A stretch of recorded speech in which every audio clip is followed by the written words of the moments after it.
Hello, how are you? It's Linda Emsley here from Love Lali, and I'm continuing the conversation on an unconventional look at motherhood. And tonight I have the absolute pleasure of being joined by the beautiful Carly J. Walters, and she's going to talk to us a little bit about her story and give us some great information about free schooling and free living or free lifing. I can't remember what she called it. And we'll just have a bit of a chit chat about all things to do with motherhood. So if you're watching live, please do feel free to drop comments and questions as we go.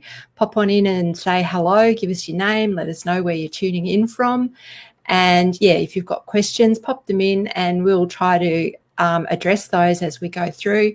And obviously, if we miss any, we'll come back through later and answer your questions in the comments. So let me tell you a little bit about the gorgeous Carly.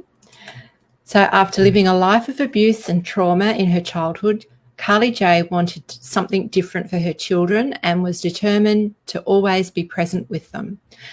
But after Carly was pregnant with her third babe, she began to realise that it was draining her just being a mum. Now Carly is a mother to 5, but more than that, she's embracing all parts of her wild, free, fun and adventurous spirit that had been squashed years ago. Carly J now uses her story and journey to be the permission slip for mamas to move from their role to their truth. How powerful is that? Carly J stands empowered for other mothers ready to take the journey back to themselves. With the core values of love, freedom, joy, and passion being the guide, Carly J is a unique soul that truly is one that mothers are drawn to. And she is absolutely gorgeous.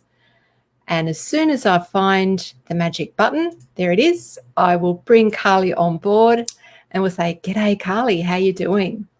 Hello, it's good to be here. It's fabulous to have you join us. So would you like to tell us a bit more about yourself? Well, you've covered most of it. And when it comes to the free lifing, that goes into everything from I'm a free or unschooler of the kids. I don't follow any societal, the rulings of society. You will find me as being against most of that and go my own way. And I really believe in sovereignty of every being. So that's a big part of it. And that goes into how I show up in most areas of my life now. I'm still embracing some parts and still healing from some wounds, but that's where I step out into being, more than just a mum and stepping out of roles and being that free body. Oh, that's so beautiful. I'm so in awe of your ability to recognize that about yourself and to have made a really clear, conscious decision about how you were going to live your life. So maybe you could tell us a bit of the background about how you developed such an incredible level of clarity and how that empowered you, I guess, to make choices that society doesn't often easily accept. I'd have to say I started going through rehab. Like I am what would have been at one stage I called a recovering drug addict. I don't like to have that title as being a title anymore. It's not a title on me. It's just a part of my past. So going through rehab, I had to learn new skills, new tools, new techniques, and learned very quickly that having that title really shifted the way people looked at you. So that was my first introduction to changing the way that I looked at myself and shifting into that free sovereignty rather than just roles. And so then being a mum, it sort of changed the way I looked at being a mum as well. I had 2 hospital births that were really nice, gentle, but mostly gentle. And then I had my third, and after my third baby was born, I fell into a deep depression, and that was my body's way, my mind's way of showing me that I was not in alignment with anything anymore. And that was where I truly had to step up, or I wasn't going to be able to stick around for my kids in the future. And from there, that's where I just kept on building and building and building to what you see now. Okay. So, this idea of being labelled seems to be a recurring theme for you from what I've read because I've been really lucky and had a sneak peek of Carly's chapter that's coming out in our upcoming book. That beautiful swear word that we can't say because Facebook will shut us down. But the unconventional look at motherhood book that we're both participating in. And yeah, just the idea of being labelled, and I certainly can relate to that myself. Labels are very limiting, and I think they create a lot of judgment and misperception in our society. So tell me a little bit about how being labelled as was it an old hand at being a mum, because it was with baby number 3 that you really started to experience a bit of difficulty? Yeah, that was my wake up call, let's say. I think what really drew it in more was by being, as I said, the old hand. People expected me to know everything about this new child that's in my arms, expected me to understand my role as a mother by then. And to be honest, I had no bloody clue what I was doing. I still was just like a new mum all over again. And so being told basically I had to just deal with it, with whatever came my way, made it very difficult for me in that space. I still wanted help and I didn't know how to ask for it because everyone was that expectation, that label of, well, you've done it before, you know what you're doing. But it just created this whole dynamic that was unhealthy for anybody, really. Like myself, my husband, my family, and those around us, it just rippled out further and further because I was sinking deeper and deeper into this space of, well, I should be this and I should be that and I should, all those shoulds. And everyone was just reconfirming it, mirroring it back to me by saying, oh yeah, you're doing this, you're doing that, you know this, you know that. And yeah, that's where everything just sort of cataclysmically delved into something that I didn't really want it to be anymore. Yeah, really difficult. So obviously, you found your way through that very difficult time and you've come out the other side, firing on all cylinders, and you're actually, you're now mum to 5 children. So obviously you've made a magnificent about face and stepped into something completely different. So tell me a little bit about, how you found that place to make decisions, to claim your sovereignty, to be really clear about who you actually are and how you express your essence of you, that beautiful Carly woman that you are, as a mum. The label mum seems to just cut off all forms of identification, really, doesn't it? Yeah, it does really. So I just stand up and be who I am. Like when someone asks me who I am, I'll share all parts of me. I don't want to limit myself to, like, I used to be told, oh, she's X person's mum or she's Gavin's wife. I was always, so I make sure that I'm seen now. And that's what I've been really working towards, is being seen. And I find that when we give ourselves permission to be seen as who we are, as that multidimensional, juicy flavor of person that we are now, that's when we really are able to claim that sovereignty rather than just being that leg or that arm. Like when we look at being a person, we're not just our hands or our head, are we? We're a full person. We wouldn't say I'm this part or that part. And yeah, that's how it sort of rolled through. I'd say being outcasted was actually something that I felt like I was outcasted a lot as well, which made it even easier to step up into being who I truly wanted to be, because I had no attachments anymore. I had to basically push myself that far out before coming back in as who I was. Okay. Yeah. So really just damn courageous and independent, and really had a strong sense of self all the way through, haven't you?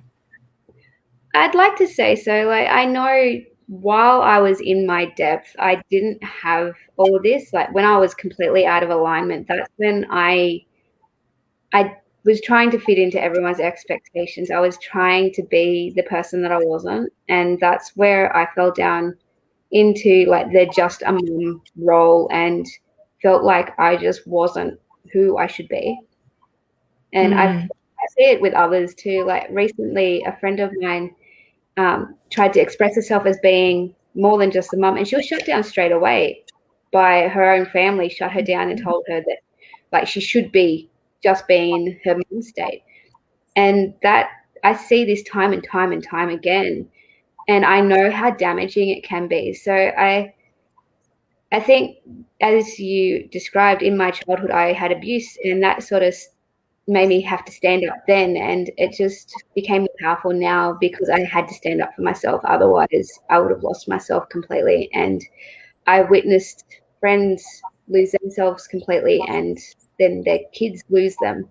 So it became that I couldn't do that to somebody else. I couldn't do that to my kids. So that was another way that I had to just keep shining and keep going and keep going. And I'm hoping that my journey will become that permission slip for other people, other mums to go, I can do it too. And yeah. Fantastic. Yeah. And so that's the really strong driving force, I guess, behind your decision to actually go public and share this story on a bigger platform by, contributing to this book. Yeah. What are some of the things that you share in there, that some of the lessons, I guess, that people can take away?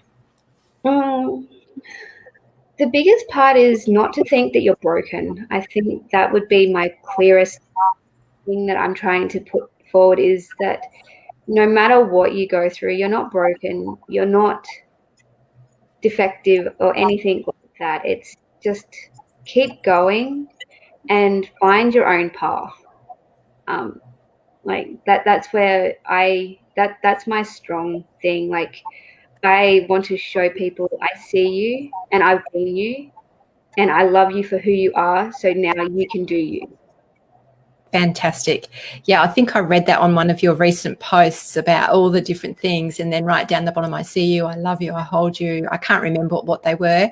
Right down the bottom was now you do you. I thought, oh, that's so beautiful. Yeah, beautiful. Love it. That's one Just of my getting back to, sorry, what was that, Carly?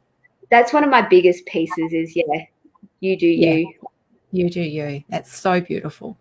I was just going to ask you, actually, just going back to this whole idea of the expectations that the people around you had. I was just wondering if you had any expectations of yourself when you were being mum of number 3. Yeah.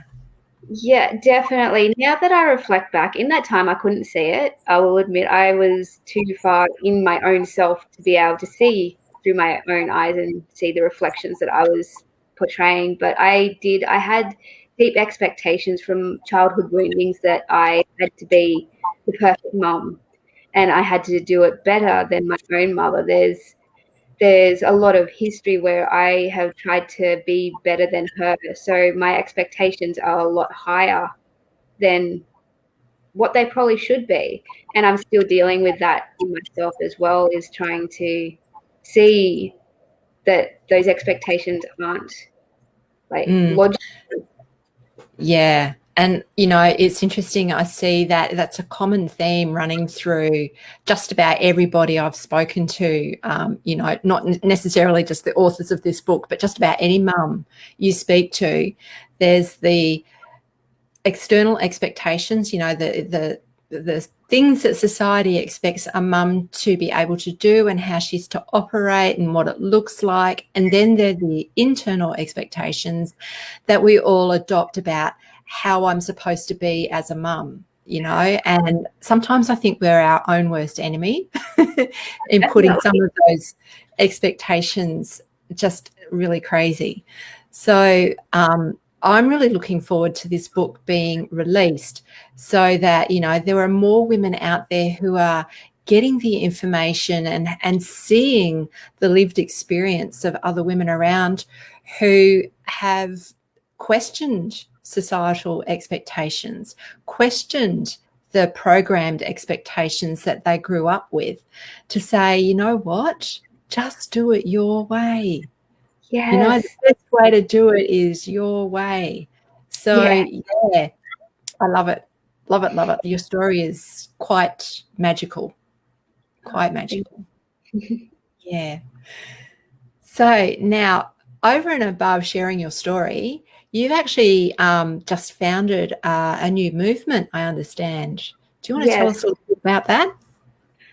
So the movement's called the Mumma's Permission Movement, which you've probably heard me saying I try act as that permission slip. And that's really what it is. It's an empowering space that I've created for mums, and it's only for mums to come in. And I'm dropping daily little bits and pieces to help them find themselves again. And it's going to be a space where we can all come as a collective to really give ourselves and allow ourselves to shine again, to really step into whoever we are as who we truly are, not just what we're seen as on the outside. And Fantastic.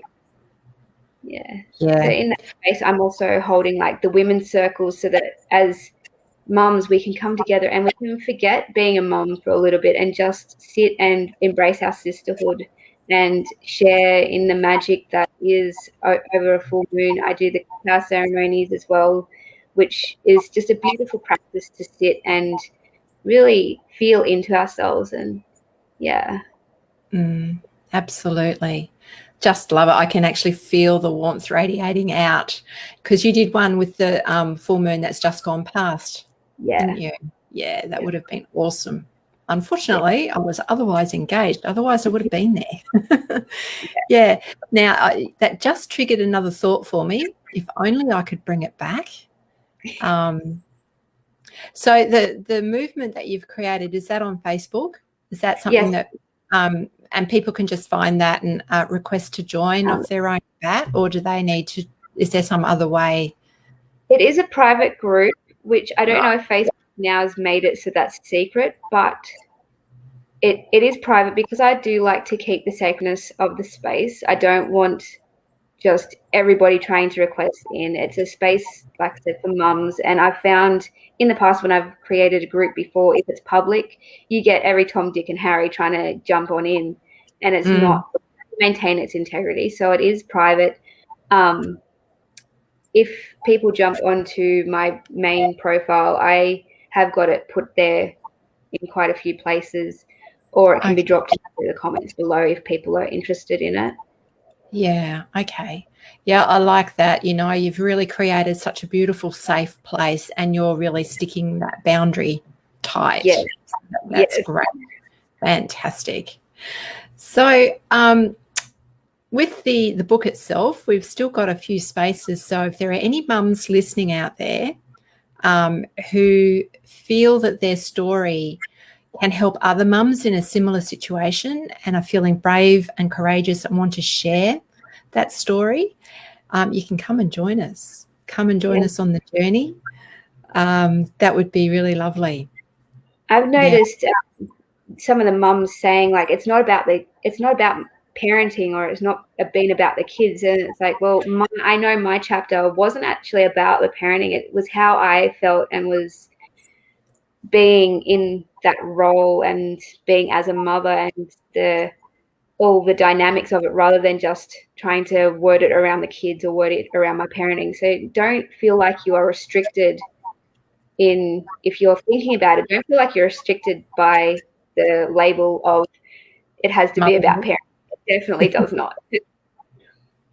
And, you know, in actual fact, it's not really about mothering at all. It's about, I don't know, healing yourself, you know, setting free the woman that is inside that role of motherhood, as opposed to how to be a good mum, or how to be the expected mum, or how to, you know, I guess it's like the unconventional.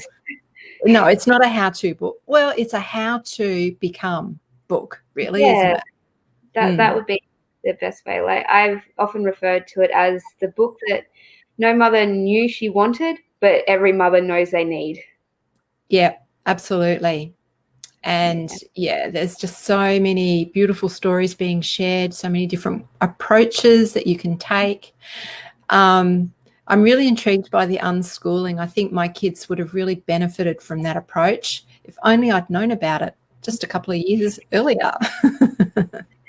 That one was a complete accident, that one. Like, we went down because of bullying with my eldest, and it just, tumbled to where it is now, and it's been the best thing ever since. So it's quite different to Steiner, I understand. Like, Steiner's still kind of a formalised education setting, whereas unschooling or free schooling is very much, it's a kind of home-based learning. Is that right? Yeah, like I started off trying to do the Steiner approach, which you can do while you're homeschooling. There's many different approaches to homeschooling. And I tried the very conventional way of having a curriculum and, do it all right. No one benefited from that. It just ended in the kids being teary, me being angry, and it was not a pleasant place to be in. So we had to let go of everything. And I mean, every rule you ever thought of, let go of it. And then came back. We allowed everyone to get rid of all those expectations of what school should be.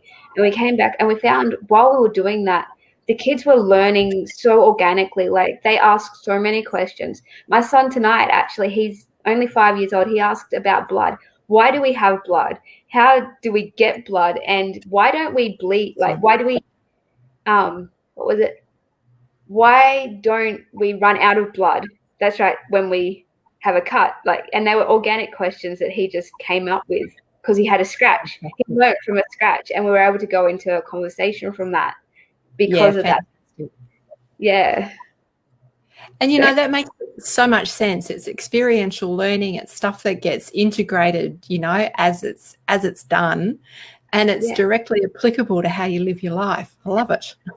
Definitely. Yeah. And even their mindsets, because I've done so much work on my own mindset, I've done a lot of tools and techniques. My daughter sits with me and does the dancing that I do, or does, like today, a yoga and meditation. She sat there and did it with me because she sees they model what we see, rather than being stuck in this school environment where you're placed in your little space and you have to just repeat back whatever you're told. They get to take it all in and then be from that. So yeah, that's awesome. I can see a whole new generation of really well-grounded, really connected, almost from the word go, soul connected from, coming through. That's beautiful. So, Carly, have you got any last words that you'd like to leave us with? We could chat for ages, I'm sure, but it's a bit late at night. For someone who's got a little bub on the go? If you're on the go, let go of the expectations. That's the biggest thing. Just feel into who you truly are. And when you know who you are and you do you for you, then that's the best thing, because your kids will benefit from it. If you're trying to come from a place always of feeling their needs and your needs get neglected, then that's where you become unhappy, and it's a totally unfulfilling journey for any of you. When you come in from a space of filling your own cup, which means actually nourishing yourself and putting yourself first and saying it's for me, rather than, oh, I'm doing it for them, I'm filling my cup for them.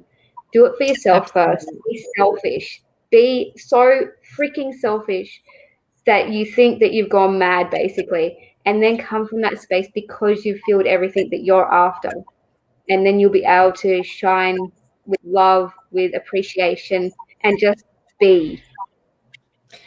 Perfect. I love that.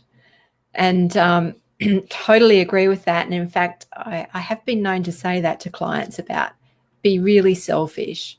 And, I think the difference is when a mum is being selfish, it almost brings her up to the same level of attention that she's sharing with everybody else. Almost, but not quite. So, yeah, the more selfish you can be, the more aligned you are with the amount of love and attention you're giving yourself as you're giving to everything around you. So powerful words. I think we'll finish on those because Yeah, I couldn't say it better myself. Perfect. Thanks, Carly. Thank you. Was there anything else that you had to say just then? I think I cut you off. No, that's perfect. Absolutely perfect. Okay. Well, I think Dana has joined us. Thank you, Dana. And she's given you a big yes. So I think that might have been to the selfish comment. So, yeah, totally agree. All right.